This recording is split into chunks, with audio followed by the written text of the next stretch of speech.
Live. Okay, good evening, everybody. Welcome to another scheduled meeting of the Business Economic Development Committee. I am the chair, Councillor Leonard, and around the table committee members, we have Councillor Maller, we have Councillor Falloon, Councillor Carson, and Councillor Fish. In addition, we also have Councillor Beck, we have Councillor Walker, we have Councillor Dean, we have Council Chair Hawes, and we also have our Director of Business Economic Development, Ann Cree. We have a packed schedule tonight, and one of the first things on the agenda is Jose Saavedra, our airport director, is going to be reporting on two major capital efforts. In addition, we'll also talk about some federal grants. Unless you have anything to add, Ann? Jose's in the room and. Oh,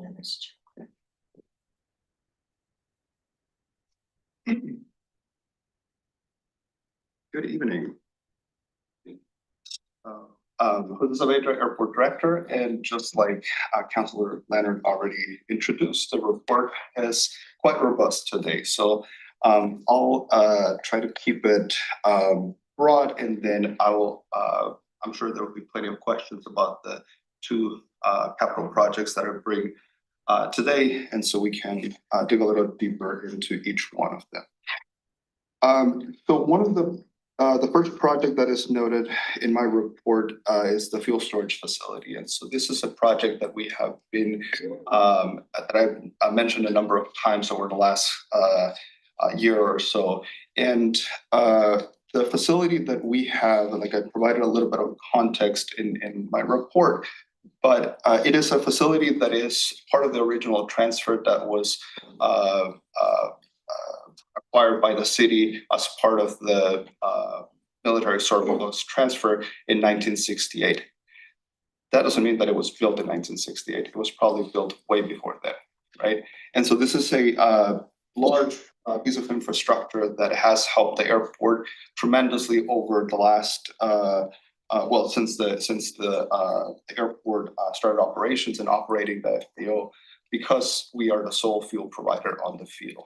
And that is a good thing. We are able to finance a lot of the other operations of the airport through this one operation that brings, on a yearly basis, anywhere between a third to half of the revenue associated with the airport. So it is over time, the location of the farm facility has become a little bit more problematic in the sense that there's an increasing number of regulations that are applicable to the setup that we have. And so what that has entailed is on us having to do figure out ways to diminish the impact that it has in an operation, but it continues to grow. And so as part of the airport's master plan that was approved by the FAA, one of the projects that was noted within it was the relocation of the facility into a location that meets current aviation standards, which would mean bringing it inside the perimeter fence, which aligns with most other fueling facilities at other airports. And one of the unique things about this project is that unlike terminal projects or runways or taxiways, this is a type of infrastructure development that is not typically funded by traditional sources of federal funds. And so that creates a little bit of a difficult situation because the only options really available to us as an airport owner is to self-fund it or figure out alternate methods, which are very, very rare. And so, as you will see later in my report, one of those rare opportunities is just around the corner for us to apply for a program that would, if awarded, we could get up to $7 million for this project. So I'll pause it for a second in case that there's any general questions so far. And any questions for Director Saavedra? Okay. So I'll start with the first recommendation when it comes to the fueling facility. we knew that this project is looming in the background, and we wanted to start working on this general project when we were developing the 2026 fiscal year budget. Part of the challenge when you have such a large infrastructure project is that unlike a lot of the FAA funded projects, there's a pipeline of steps that need to get done. In this case, there hasn't been a whole lot of work done for it. So the airport allocated $100,000 to start the design phase of the fueling facility. We did go out to solicit proposals to develop the design phase, and the proposal, one of the proposals that the airport deemed most appropriate to move the design phase came in at close to $865,000. And so from a staff recommendation standpoint, we believe that in order for us to be able to be better prepared to take advantage of, should we get the $7 million grant awarded, and in the interest of moving this project forward, is that the recommendation is for the committee and the council to appropriate funds from or fund balance to this project so that we start setting things in motion for this particular project. And for context, we're in the process of other infrastructure projects, so our fund balance is in flux right now, but when it's all said and done, our fund balance should be in the neighborhood of about $14 million at this time. Any questions on this so far? And I do believe that since this is a staff recommendation that we would like to take, because it's appropriating airport funds, is that this will require a motion forward to council. Any questions at this time? If not, I would like to take a motion really quick. Happy to make that motion. I have one and I have a second. Unless doubted, we'll move on. So we'll draft a council order, and this will go to the full council next week. Okay. Now let's skip a little bit on the recommendation number 2 once I address the other grant opportunities. So the next item in my report is the consolidated rental car facility. And so this is as some of you might be aware, because some of the rental companies have reached out to several of you directly, or rental car operations really increased during the summer operations, right? And so what we have observed is that with the increase in passengers, as you've seen the passenger numbers come through this committee, or passenger traffic continues to increase significantly. And with that, so does the need to expand our rental car operations. You will see in a attached report that I included with this report that during the peak times in our summer operations, 3 out of every 4 passengers that fly into Bangor are renting cars.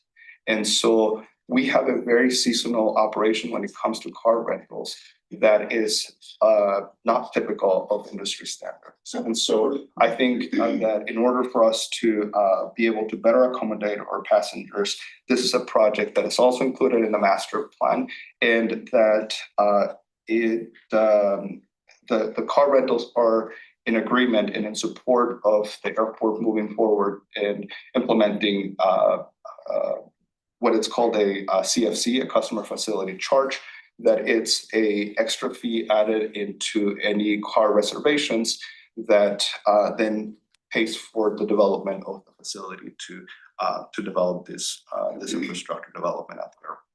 And so that comes with the next recommendation that I have. But before I go into those recommendations, I want to take a moment and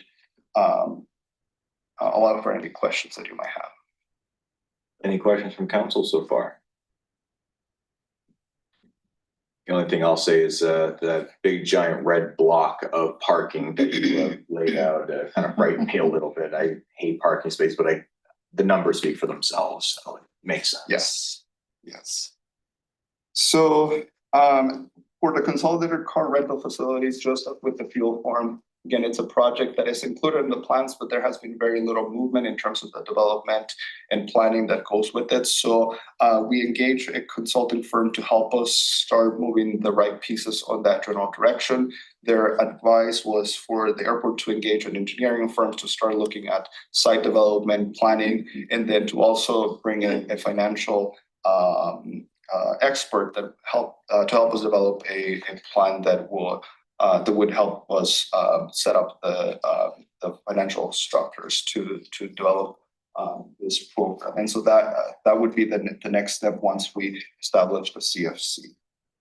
So in terms of recommendations, when it comes to the consolidated car rental facility, I think that what we would be bringing with this particular project is committee and council approval to amend the agreements that we have with the concessions that provide car rental services across the airport. There's 5 agreements in place for a joint agreement for Avis and Budget, another one for Hertz, Alamo, National, and Enterprise. And so it would be an identical amendment to all 5 agreements implementing or capturing the new policy of implementing the CFC. So this will also need motion and an approval from the committee and be forwarded to council if you're all in agreement with that path forward. Any questions for Jose at this moment? Yes, Councilor Bloom.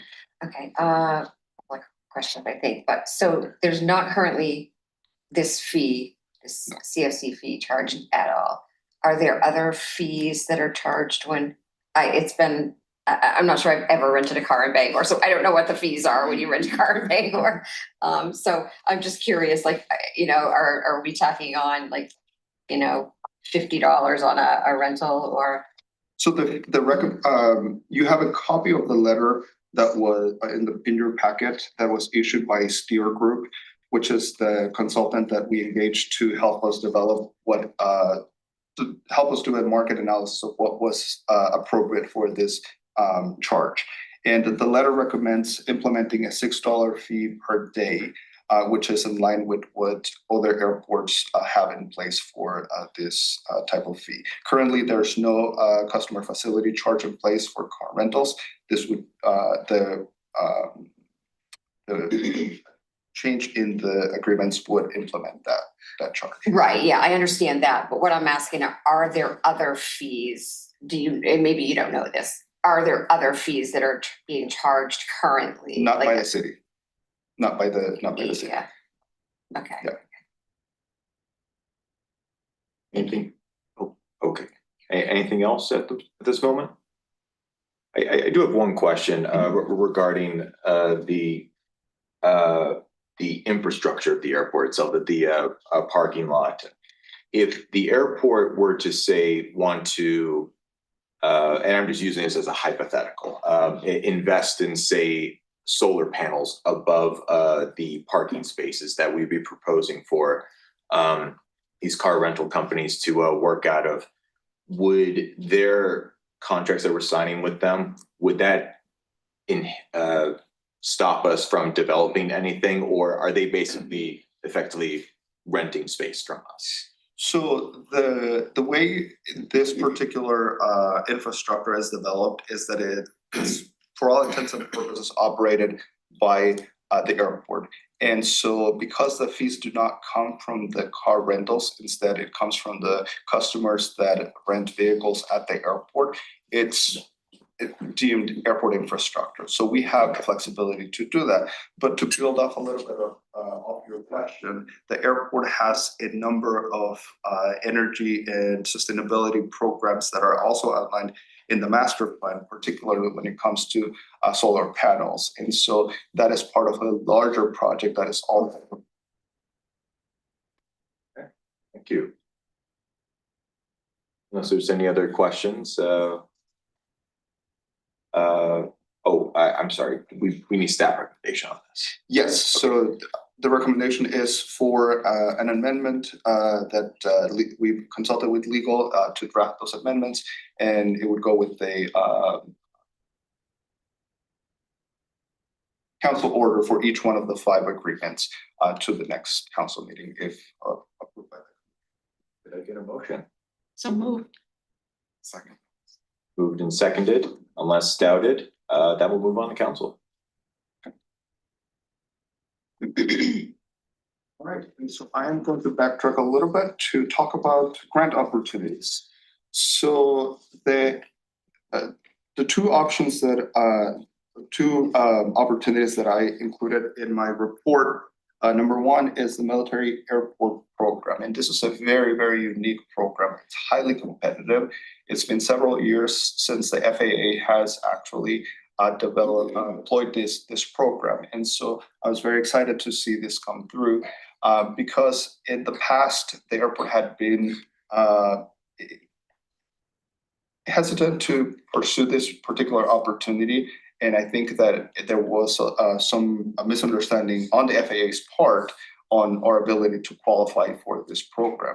And so in consultation with our legal counsel and with our engineering consultants, we gather a set of facts and information and presented that to the FAA.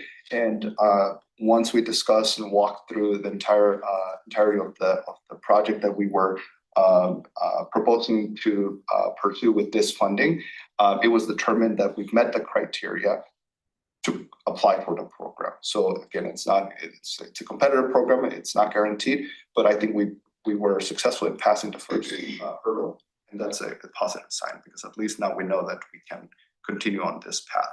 And the way the program is set up is that if awarded, the airport could qualify for up to $7 million in funding. And so with your approval, the airport would like to move forward with an application for that grant for up to $7 million and submit that before the deadline of January 12th. Any questions or comments at this time, Councilor Fish? No, I was just gonna move that we give authorization for the airport to apply for the $7 million grant. A motion, I have a second. I do have one question. It's more so just contingency plan. So if MAP is not approved for us, what is our potential funding or bonding plans that we can incorporate for that strategy? Yeah, so that's a great question. So the airport has been, because we are aware of the funding restrictions for a project like the fueling facility, we've been building our reserves so that we are able to take on either allocate the money to do part of the design work and then eventually issue the necessary bonds for this project. It is likely that both the fueling facility and the CONRAC are going to be require bonds to be issued. And in consultation with the finance director, it appears that in the case of enterprise funds, it's a more streamlined process in which they do not require to go out to a referendum for the city. So that was my pressing question, unless anyone has any other questions or if anyone doubts the motion, it will have passage. Yeah, perfect. And the last item on my report has to do with the airport terminal program. And you might recall that over the last couple of meetings, you did approve a passenger facility charge application for us to obtain funding for the TSA checkpoint. And so the airport terminal program, it is also a very competitive program that is on the fourth or fifth year of funding. This is the last and final year for this program. It's a highly competitive program. You might recall the connector project that we have in program at the airport. that was funded through a ATP program. We would like to pursue this source of funding again to fund the TSA checkpoint. And the reasoning behind it is that while we do have secure funds to fund the checkpoint, if we were to get funds awarded for the checkpoint relocation, then that would mean that it would free up the PFC funds for us to fund other projects at the airport.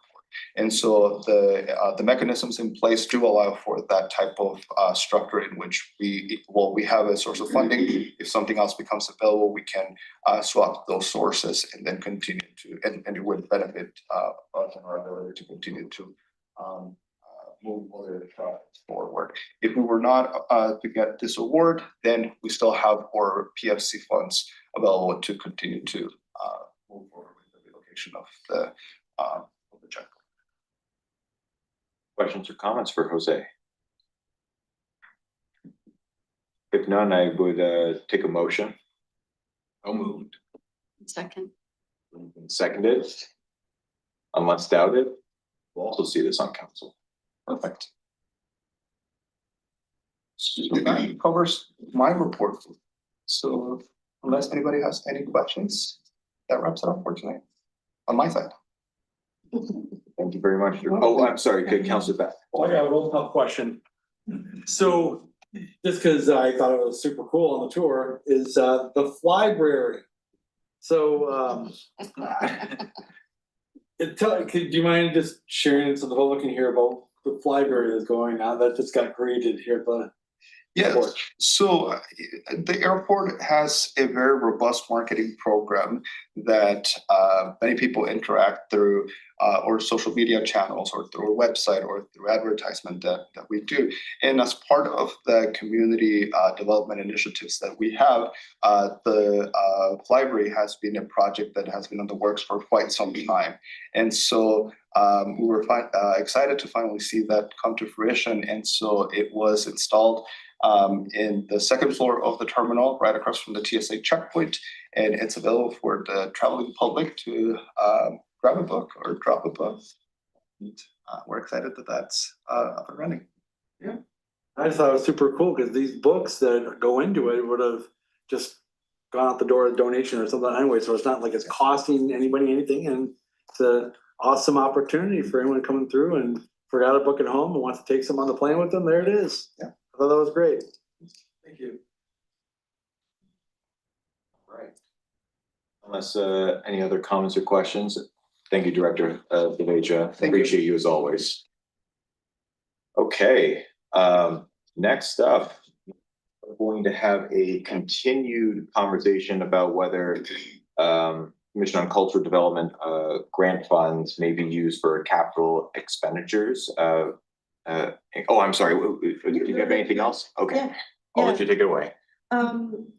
At your meeting where you discussed the different grants proposed or actually recommended by the Cultural Commission, there was discussion about whether or not those funds should be used for a capital expenditure sort of stuff as opposed to programming.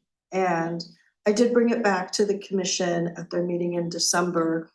And I mean, obviously if the council wants to amend how they do their grants, they're always open to amending, they're appreciative of this grant program. But they did kind of put it a caution because like the lights for example, the lights for, some kind of an activity, that activity, that art of that program needs those lights to be able to, to function. So that was, one of the things that they were a little concerned about was how do they, sort of draw that line between somebody that's creating an art project, at the Zillman from somebody who is doing a performance that needs lights. I guess I just have a question I want to ask you really quick, and before I open it up to council. Does the commission have any changes to the grant rubric that they would recommend, like any line items that they would that they've recommended for changes at all? Not for this particular one, but if the council wanted, if the committee wanted, the commission to make those changes, what we would do is at their next meeting in January, which is in just a few weeks, we'll talk about that and then come up with language to bring back to you for your review. Sure. So sorry, Councilor Mallon? That's okay.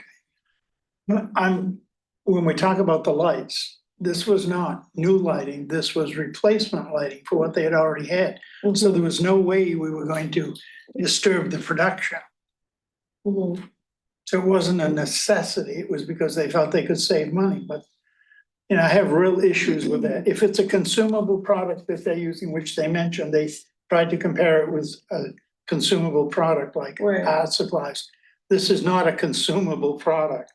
Okay. This is a permanent addition to the facility.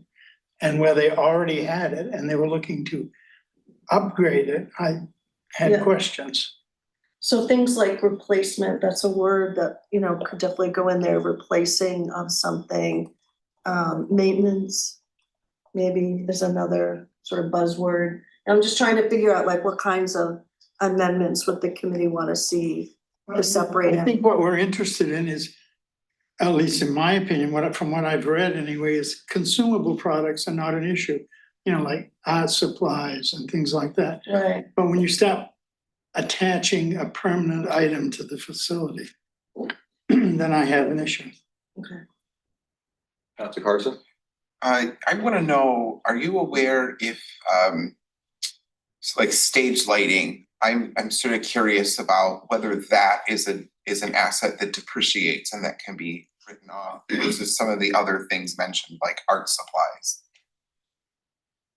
Well, it's not that it depreciates, it's more that what I'm hearing Councilor Mallard saying is that it's used, like the art supplies are used and then discarded. Consumed, yeah. Right. Where the lights are something that's just sort of maintained, it's like painting, it's like paint, you know, of the art museum type of thing, right? That's a consumable product, paint. Lights are not a consumable product. Hmm. Okay, And if you can consume it to use to build the art project, that's one thing. But if it's a permanent attachment to the facility, then that's a different story. I don't want to get into building permanent okay. facilities. I do have I'm sorry, Oh, they're good. you have one? So I had a question. So the lighting for these projects, though, they're not like attaching them to the facility. They're kind of like, they go with the theater production or with, Correct. yeah. So it's like, you know, if I take my paints, I put them on a canvas, well, then I'm gonna take the canvas with me kind of thing. Like it's Mhm. part of the show. I guess I'm trying That's what to they were saying. understand, Show. I'm trying to understand like what is the change going to accomplish? Like do we worry that there's some kind of abuse here, that someone's trying to use it to get lighting replaced, or, you know, rather than an actual art project? Like if it's part of the project, part of the show, I guess I don't know if I want to, because I'm assuming if we make a change, if this committee, I'm not on the committee, but if they approve a change, does that still have to go to the full council to decide, or is it just decided right here and now? It's not in the code, this program. It is a policy though, so I believe it will, but I will double check. Okay, and the reason I'm saying that, I guess I just want to understand what is it we're trying to prevent by making this change and getting into the weeds that far over these small grants? You know, if there's a real harm that could potentially be done and it can be articulated, then I'm open to it. But otherwise, art is art is art, and I'm not sure if I would want to see us get into the weeds over these small grants. Well, let me clarify it then. Okay. Let me clarify I understand what you're asking, Mike, but the problem is, if you already have lights and the program goes on, and you're looking just to improve the lighting, then it's questionable if that's how we should be spending the money. And the other problem would be, is if you put in a permanent light fixture into a facility, when you leave, you can't take it with you. Sure. So why are we buying things that are going to benefit the owner of the property as opposed to the production. I don't know the particulars of that's what happened here or what have you, but I guess to me, again, art is art is art, but. I don't think if you had lighting and you don't, if you didn't have lighting, that might be a good valid question, but you have lighting, you just want to put in a more efficient lighting system. I don't see that that affects the art. Counselor Hawes? It was my understanding, or the way I took it, is that the lights they were asking, they have lights. But different shows require different lighting patterns and different styles of lights. And because they do tend to be fixed when they leave, they belong to the theater. And then the theater production company takes just what they need to go on to the next place. And I think what the question was is how many times do we replace the fixed asset itself just to accommodate the different shows? And does that mean that they should be part of the grant or not? But if they're fixed assets that remain with the theater, then they're likely owned by the theater. Gotcha. That was how I Mhm. took the conversation. Okay. Counselor Fleur? Okay, when you say they're owned by the theater, you mean the building, like the physical building? Is that what you're saying? If they're fixed, yes. Yeah. So, and do we know for sure that's the case? On this particular one, I don't know. Yeah. Yeah. Cause I know sometimes, like, I mean, for some kinds of productions, you have lighting that you bring with you wherever you go and you set it up and you tear it down. So like, it may not matter for the sake of this conversation because you did already approve that, right? Yeah. But so this is just going forward to clarify. So I mean, Right. we may want to say, you know, this can't be for fixed assets, but. Yeah, we don't wanna have somebody apply for a grant that we know is not in keeping with what, you know, the folks wanna see Yeah. those funds used for.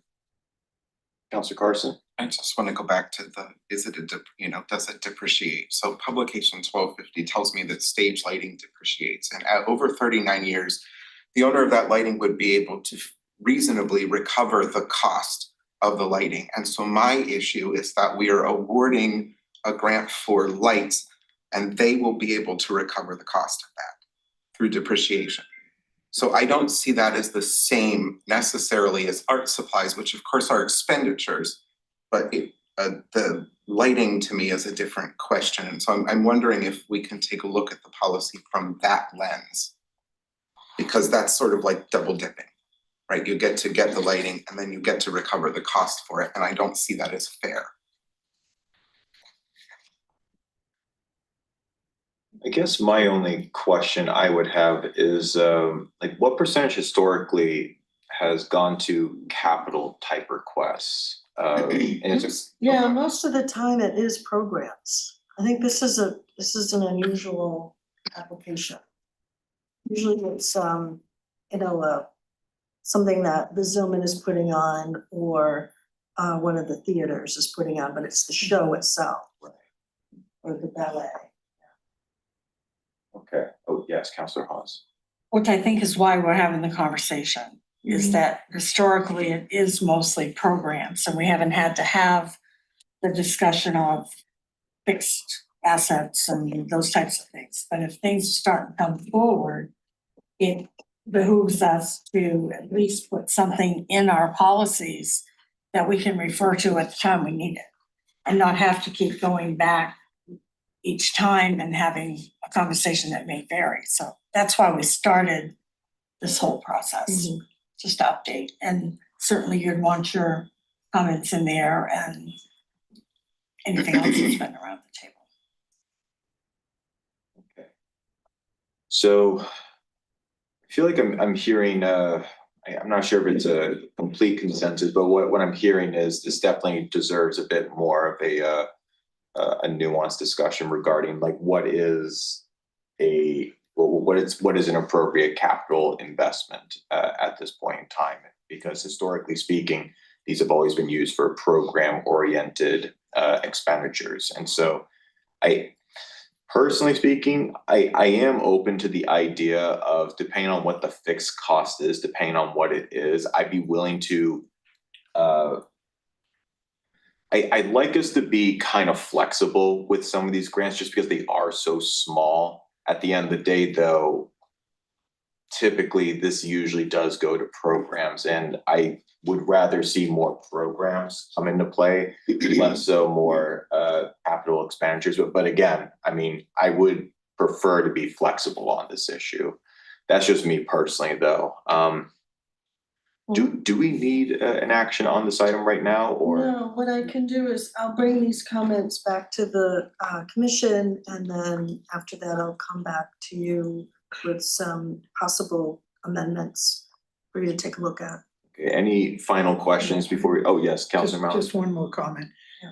I think what you should also consider is the fact that, it was my understanding there were only 5 applications this time. That doesn't mean you need to fund them, even though you're doing 5. You could extend that to the next period if you didn't think it was worthwhile. Yeah. And I think that's something that, you know, you people should, the cultural commission can consider. Not a mandated, you must give out 5 every half year. Right. You could give 2 the first and 8 the second. Councilor Flume? Thank you. We might want to consider just adding something that says a preference would be given to grants that are going toward programming. That doesn't entirely limit us, it gives us discretion, but it would give us a, you know. Yeah. It would sort of bump those up, that, you know, if we got 6 and 1 was for fixed assets, that one probably would not make the cut. Okay. Okay. Any other thoughts or questions on this, or quarrels, quibbles, complaints? Okay. If not, I think our next conversation is on development of division status for workforce development. I'll go ahead and let you take it. Yeah, no, at your last meeting, you had raised a question about what work we've been doing on workforce development. And so I asked our economic development officer, Gita Hernan-Smith, to come in and talk to you about some of the work that she's been doing on workforce development. Hi, everyone. Hello. Gita Hernandez-Smith, Economic Development Officer. So yes, we do extensive work with workforce development, and I'm so glad you asked, because we share a lot, but we try to not overwhelm. But workforce development is really important, and we do a lot of it. So the Greater Bangor region was chosen by the Boston Federal Reserve that to be part of an initiative called Working Communities. And so as a result, we've been part of this initiative for the last 3 years. I've been on the team for 1.5 years since I started. Together, it's us, the City of Bangor, the Economic Development Directors of Brewer, Old Town, and Orono, Bangor Housing Authority, Eastern Maine Development Corporation, SBDC, our Maine Small Business Development Center, Eastern Maine Community College, Maine Department of Labor, New Ventures Maine, and the office of Senator Angus King. So the group meets monthly. And so one of the major initiatives is to be able to not create anything brand new from our current workforce development systems, but to really be able to look at them and see how we can enhance them. And so what we have discovered from this journey is that our barriers to workforce development and to people obtaining jobs and being able to start career paths are transportation limitations, including lack of driver's license, or just the ability or the capacity to be able to get to a job. The licensing and training expenses, so training, professional development, how much that costs, and how oftentimes people who are in need of jobs are not able to afford the education that goes with getting the actual job. Childcare and scheduling conflicts, delays or gaps in receiving accurate job training. This is an interesting one, and I'll elaborate a little bit more. Misalignment between hiring processes and job seekers. especially with large anchor employers. So just to say a little bit more about large anchor employers, without naming names, there's been some studies done with large anchor employers in the region that took a really long time to respond to applications, to schedule interviews, and ultimately to offer employment. And so we need to definitely have a better relationship with our employers. Through this work, it was really advantageous that Bangor Housing Authority was our partnership, because we were able to have a pilot group of people who needed jobs, who were part of an LMI population, to be able to adjust and test and speak to them and really understand their barriers and try to implement without having to implement something across a region, right? So we were able to work with this smaller group. Key programs that surfaced from this group and working with this group is a resident advisory council. And so that means is that we had an actual council of residents in Bangor Housing, but we were able to speak to the actual people who are impacted, the people who are struggling to get jobs. We built an advisory council of them to advise us on what's needed. While we deem ourselves as the experts, we can learn so much more from the people who are being impacted on a regular basis. The other program was a no-cost driving educational program, something that we're really, really proud of, which allows there to be no cost to residents, flexible scheduling, because again, we think about childcare conflicts and things like that, open to adults and teens, to date 12 graduates with additional cohorts scheduled. The third is educational pathways. So this is a program, and this is one of the newer programs with EMCC and EMDC, really being able to explore niche concentrations in ed tech, childcare, and other short-term certifications. And why short-term? We recognize that those certifications are crucial to sustainability of life. However, we have to start with short-term in order to be able to ensure that the resident, the actual individual, can handle that, and then we can grow from there. The Peer Navigator Network. So this is where I said that I would come back and expand a little bit more. So we found that in speaking to our residents, there were delays or gaps in receiving accurate job training information, and also trust, right? So they could be receiving the information from professionals like us, but a lot of times that wasn't aligned. That was very interesting. Wasn't aligned, it wasn't accurate, it wasn't trustworthy. They wanted to hear it from their peers.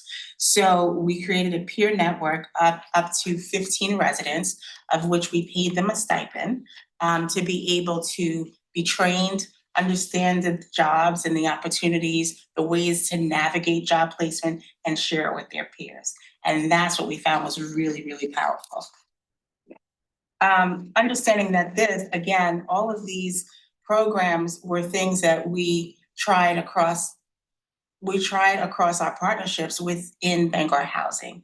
And the whole idea is that the impact was stronger coordination. So what we found is that economic development in all our different cities in the region, Bangor Housing, we all kind of do similar work, but oftentimes our work is so much and it's siloed, right? And so we don't understand, and it's oftentimes a duplication of efforts. So with us being part of this initiative, we recognized what each brought to the table and really was able to collaborate in a more powerful and impactful way. A shift to resident-informed design. So this was really interesting. So while we looked at systems initially to see what was the issue with the systems, we said, okay, and that's more of us trying to look at it and determine what was wrong with our systems versus switching it up a bit and listening to residents and them telling us what's wrong with the system. So with that, we created some sustainable structures, improved information flow and training access for residents across the region. And so the impact was tremendous. Again, us being able to work collaboratively, to be able to understand kind of what is actually needed, be able to see impact. And so we work really hard. I mean, we have a lot of good conversations and more difficult conversations, right? And then we bring up peer residents in the room and have conversations with them. I'm really proud to say that this initiative was substantial across Maine. So we were the Bangor region, but it was across all of the state of Maine. We were very successful and we applied for extended funding, of which we got. So we got an additional 150,000. I think I failed to say that Stephen Bolduc, so my predecessor, is leading this initiative. So he leads the initiative and ensures that we get the funding we need, applies for the additional extension, and we have it. So this year, up through the third quarter of next year, we'll be focusing that funding on scaling. How do we get these programs to scale in different places? Because we can't keep it just with Bangor Housing. We learn from them. We have to scale it to really be able to impact the region. Employers, that was a biggie. So we didn't get, and so this has been my experience previously as well. Employers can say oftentimes that they are in need of a pipeline, but in order for an employer to work with us as workforce development partners, they have to commit to be communicative. You could tell us, I mean, employers all day long tell us how many jobs they need to fill, but if we're really gonna build a relationship, when we send you referrals, we need to understand the impact and we need you to communicate that. And oftentimes we lose that communication in the referral because the employer gets busy and, gets into other things that competing priorities. But it's really important. So that's one of the things, especially with our anchor employers, right? They have these digital platforms where they accept applications online. Fantastic, all about efficiency. But we need to understand and we need you to give feedback from those people that have applied for the job so that we can enhance and adjust accordingly. So that's a significant thing that we will, in addition to scaling, we need to really build those good reciprocal relationships with our employers. So that's the gist of our workforce development efforts. Any questions? Yes, Councillor Fish. I know that you worked a lot with the Bangor Housing Authority and just kind of looking at the contents of the report.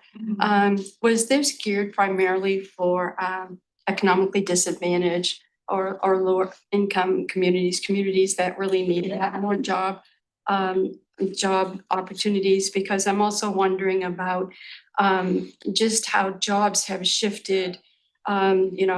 In my era, everybody wanted to be a teacher and we all went, there was a demand and then we all graduated. There was too many teachers. Same with computer programming. That's a paradigm shift where a lot of those people are without jobs.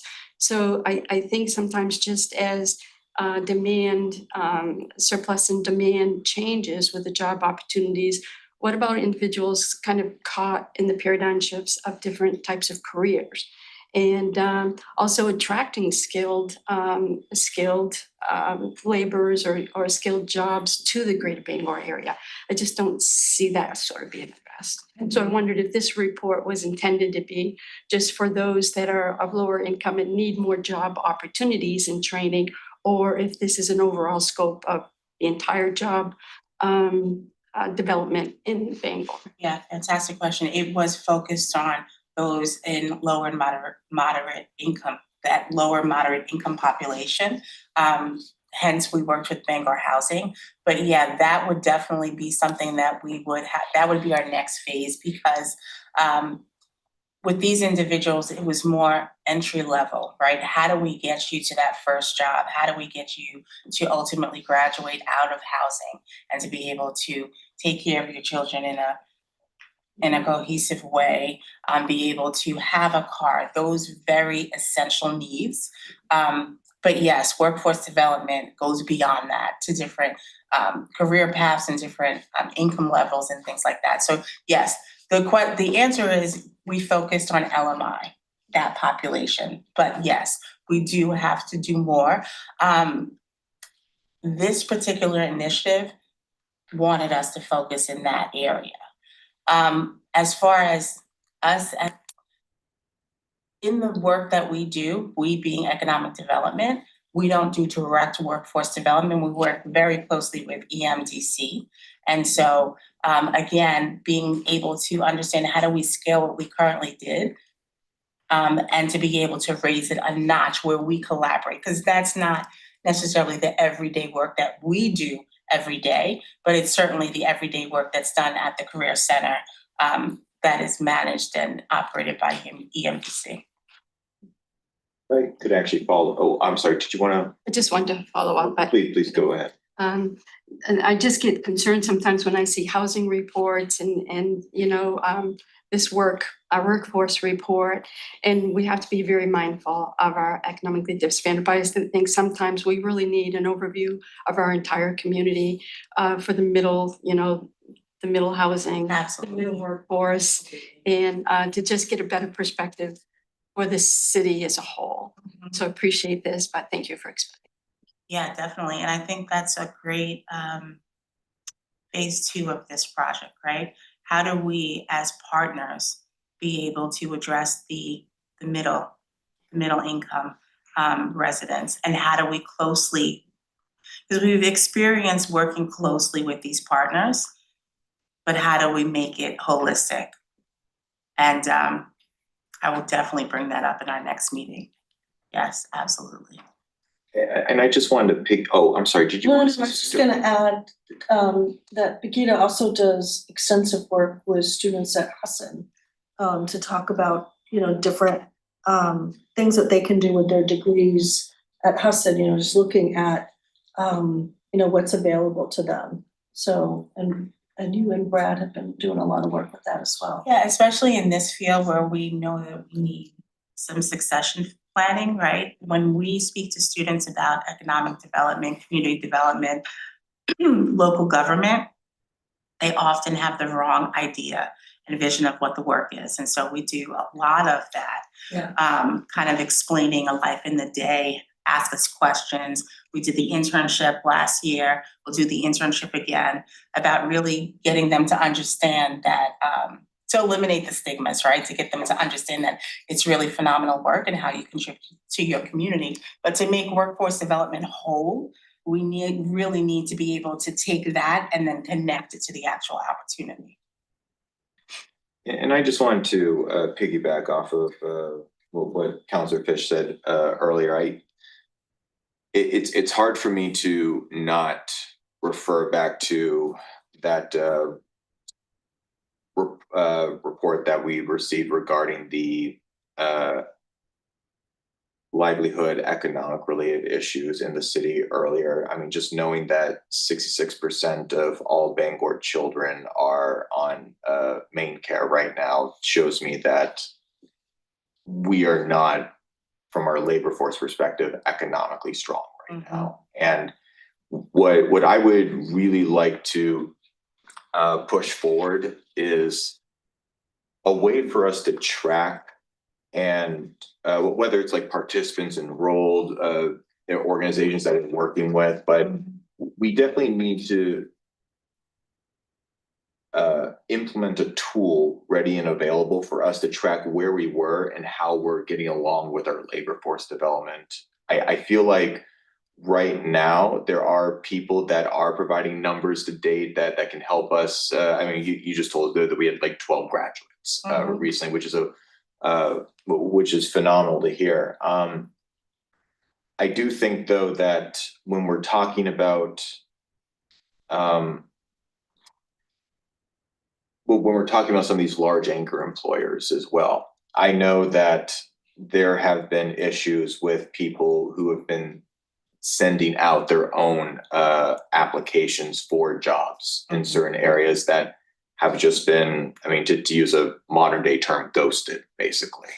And so I think it's really important for us as a city to understand, to get our thumb on the scale of how our labor force is actually doing right now. And that kind of forces us to be a bit more heavy-handed when it comes to working with these fellow organizations to develop our workforce, whether it is to help expand programs, pilot programs, to help get licenses, or to help educate people into transitioning themselves from, say, a college student that gets out of Husson that started an internship. How can we take that internship and then mold it into a job in the area? I mean, we are really in a situation where we have to be very creative about the dire situation that we're in right now, because we are going to get a lot more people moving into this area that are going to have a lot of remote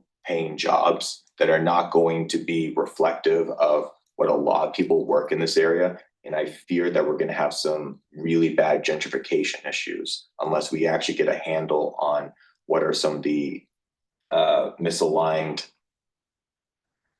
incomes that we are facing in the city. We've already had, as a city, our valuation go up 100% just within the last couple of years. And I fear that a lot of people are going to be left behind. And I think it's incumbent upon us to make sure that we at least build ourselves a tool that allows us to measure where we are at, where we are going, where we are projected to go, and how we can use the tools that we have right now in this area, and potentially any other tools that we can bring in to really bolster and help our labor force in this area.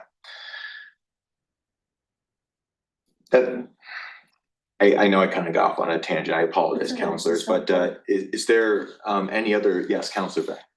So the timing you're coming in with this could be better, because we just had Mike Myatt from Bangor Housing here, and talking about how people who are engaged in programs are seeing higher incomes.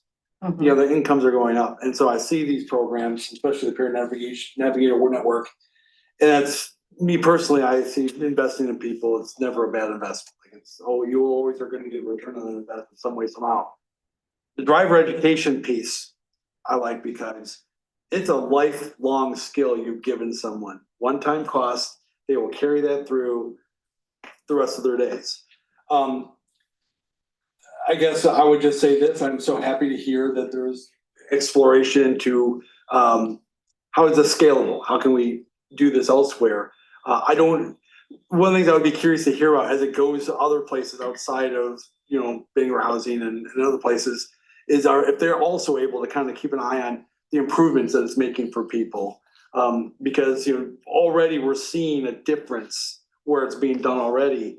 I feel hopeful that it can do that for others elsewhere in the city, because, you know, as the report that Councilor Leonard, you know, alluded to, you know, as we all know, there's the poverty issues to try to combat, and these are the ways we lift people out of that. So I appreciate your efforts. Absolutely, thank you. I believe going forward like this year, I mean, there's so many competing priorities, right? But workforce development, if you don't have the people, a city is not going to thrive. And I think that we really do need to work significantly in this light with EMDC. I manage workforce development centers all across the country, and was in the midst of the progress and how many people applied and how many people from these, you know, different populations in these neighborhoods and these income levels. We will prioritize that for this year. Last year, you asked me, what's the priority for this year? It's a central kitchen, but I do hear you loud and clear. And I think that we have the partnerships. It's just about how do we collaborate to really understand where we are? Because I think there's a level of, we don't know exactly what we don't know, right? There's a lot going on that we're just not aware of. If I can just, unless anyone has anything else to add, is there a way that we can get EMDC to the table, or a representative, or even just start a conversation with them? Because we can't do this on our own, basically. They're already an established member in the community that does work on this. And I think the city and EMDC collaborating on this is going to be much more impactful if we're both in sync with what's going on. We used to bring in a number of people from different organizations to BED to check in about their projects and programs, so, yeah, that's a great idea, we'll do that at January meeting. Okay, perfect. And employers, right? Like we really need that Yeah. commitment from employers to come back to us and say, we're in, we wanna be able to serve our community, we're going to work with your job referrals. Employers are, we love our entrepreneurs, we love our businesses, but they often get into their own world because at the end of the day, you can't run your business without talented people. But we all have to be able to connect those dots and work closer together. That's an excellent point, Vikita. Yes, Counselor Walker. I just wanted to give a little highlight and shout out to EMDC and their peer navigator. At my place of employment, we have utilized the work experience through there, and it has been fantastic to get some of the people that we serve working and getting a stipend and getting their foot in the door to really, like, we do recovery coaching, so it's been fantastic to see. It's fantastic. So Yes. they're subsidizing them to come to you Yeah. and gain the experience. Phenomenal. Yep, I think I've supervised 8, 9, 10 now. That we just finished out one last Friday, so we're hoping to renew a couple more work experiences. And are you able to hire? Are you looking to hire as well? We are if it's available, but if not, we are working closely with the peer navigator to get them into another agency in the area that's been working so far. Fantastic. Yeah, I think we should definitely have EMDC come and present the work that they're doing. It's phenomenal, thank you. Mhm. Any questions or comments? Okay. Thank you so much, Vikita, for this conversation, and I'll let you roll into the next conversation. All right. Brad, would you like to join us and squeeze in? Okay, so the central kitchen, moving forward. Let's see. Okay. You good? Brad, would you like to introduce yourself? Sure, I am Brad Wall. I'm the business development specialist. So I work with Vikita in economic development. So we, central kitchen is a huge priority for us. And so we, as you know, Pole Designs has been our architect and has been consulting us in the whole design of the building and the needs and the programmatic needs. In September, we released an RFP for a construction manager. We got 7 proposals back. Brad and I took a long time to understand and read in depth all of these proposals, probably about 4 hours per proposal. And we had a scoring mechanism of which Sheridan Construction scored the highest. And so we are coming to you to get authorization to negotiate with Sheridan Construction as our construction manager, should that negotiation be positive and in line with all that we envision the project to be. Questions or comments? Yes, Councilor Beck. This is a procedural question, not an objection or anything, I'm just.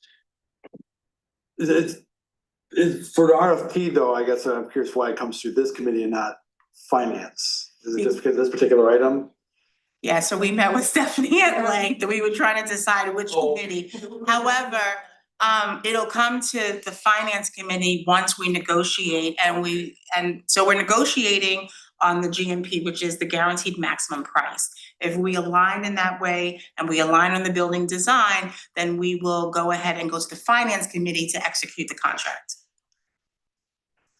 Any other questions or comments? I have one question on this, but I don't think I can ask it, so I think I know what your question is, but you do we have a motion on moving forward on this?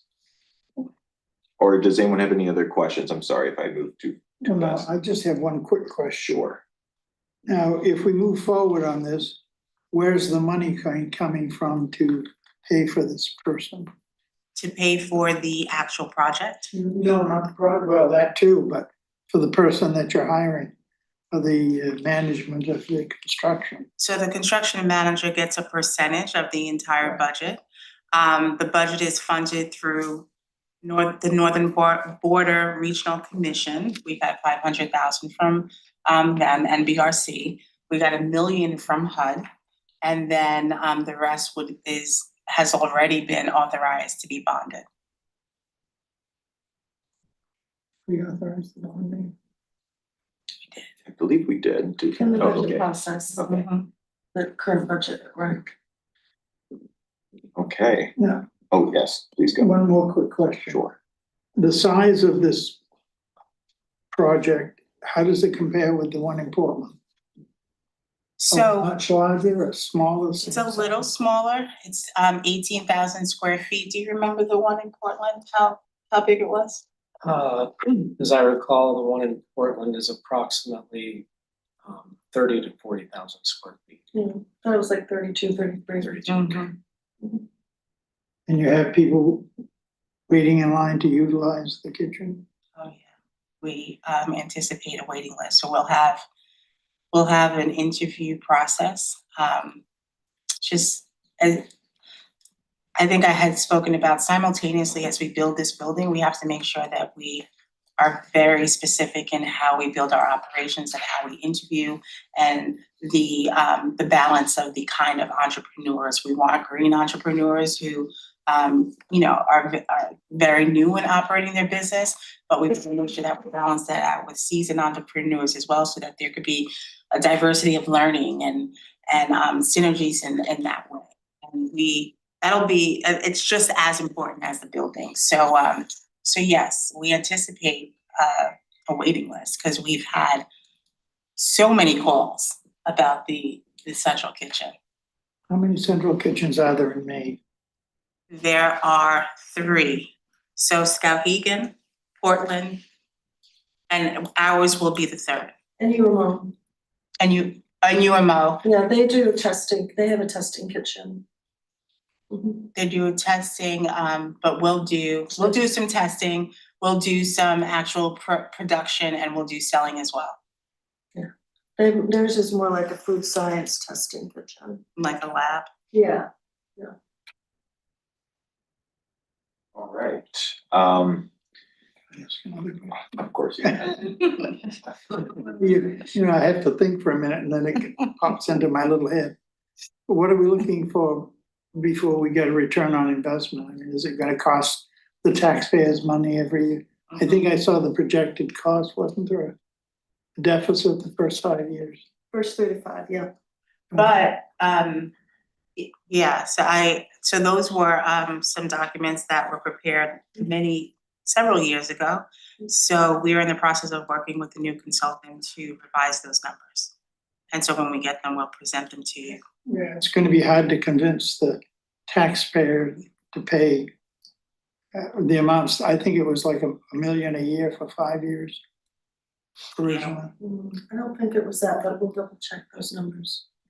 I think we need to see that. All good. I'm good for now. Unless there's any other questions or comments, I would take a motion on this item.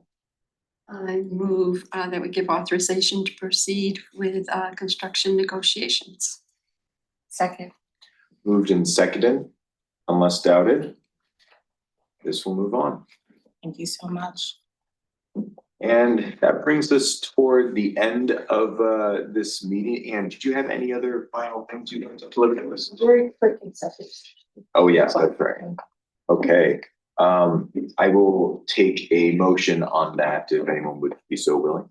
I would move that pursuant to 1 MRSA section 4056C, disposition of real property or economic development, and go into executive session.